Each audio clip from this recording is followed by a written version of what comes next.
পটুয়াখালীর কলাপাড়ায় টানা বৃষ্টি থাকায় 4টি প্রধান নদীতে জোয়ারের পানি বেড়েছে। বেড়িবাঁধ ভেঙে কয়েকটি গ্রাম প্লাবিত হয়েছে।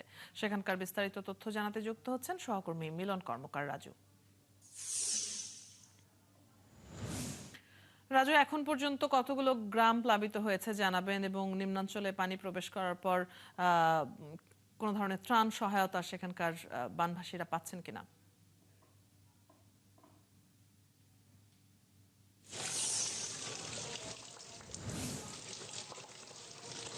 ধন্যবাদ অদিতি।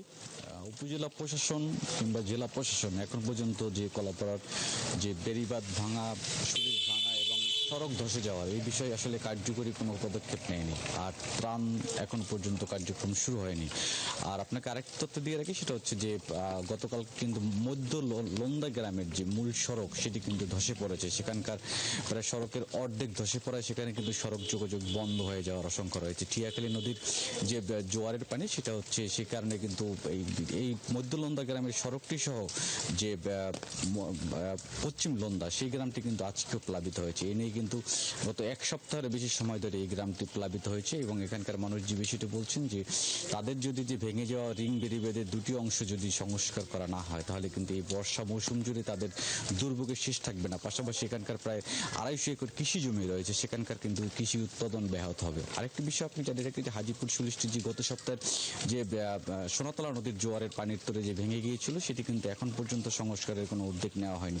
আমরা পানি উন্নয়ন বোর্ড এবং উপজেলা প্রশাসনের সাথে যোগাযোগ করেছি। উপজেলা নির্বাহী কর্মকর্তা আমাদের যে বিষয়টি জানিয়েছেন যে সবশেষ মাসিক সমন্বয় সভায় তারা বিষয়টি জেলা প্রশাসনের সভায় উপস্থাপন করেছেন।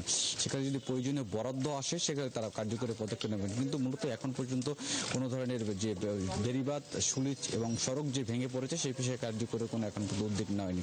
তবে আশঙ্কার বিষয় হচ্ছে যে এখন পর্যন্ত কিন্তু দুটি বেড়িবাঁধ ঝুঁকির ভিতরে রয়েছে। জালালপুরি বেড়িবাঁধটি কিন্তু রিভার সাইডে ধসে পড়েছে, এবং একই সাথে কিন্তু যে করমজাতলা বেড়িবাঁধের অংশ সেটির কিন্তু রিভার সাইডে ধসে পড়েছে। করমজাতলার অংশের যে প্রায় 50টি পরিবার কিন্তু রাতের বেলা কিন্তু বেড়িবাঁধের উপর আশ্রয় নিয়ে থাকতে হয়, কারণ সেখানকার প্রতিদিন কিন্তু দুবেলা জোয়ার ভাটায় তাদের প্লাবিত হতে হচ্ছে, এবং এই বেড়িবাঁধটি কিন্তু প্রতিদিন ভাঙছে। পানি উন্নয়ন বোর্ডের নির্বাহী প্রকৌশলী এই বেড়িবাঁধটির বিষয়ে আমাদের যে জানিয়েছেন যে এই বেড়িবাঁধটি আসলে সংস্কারের জন্য যে প্রয়োজন বরাদ্দ দরকার বা মাটি দরকার, সেটি কিন্তু স্থানীয়ভাবে সংগ্রহ করতে না পারায় কিন্তু তারা এই বেড়িবাঁধটি মেরামত করতে পারতেছে না। তবে জালালপুর বেড়িবাঁধটি সংস্কার করা হবে তারা আশ্বাস দিলেও কিন্তু এখন পর্যন্ত এই দৃশ্যতে এখন কিন্তু কার্যক্রম শুরু হয়নি।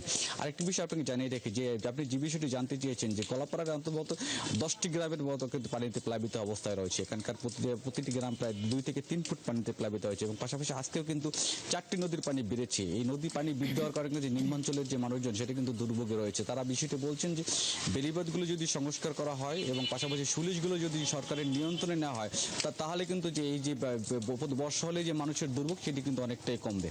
অদিতি, এই ছিল কলাপাড়া থেকে সবশেষ। রাজু, আপনার কাছ থেকে আমরা কলাপাড়ার খবর জানছিলাম। ধন্যবাদ যুক্ত হবার জন্য। পটুয়াখালীর কলাপাড়ার খবর নিয়ে সহকর্মী মিলন কর্মকার রাজু যুক্ত ছিলেন।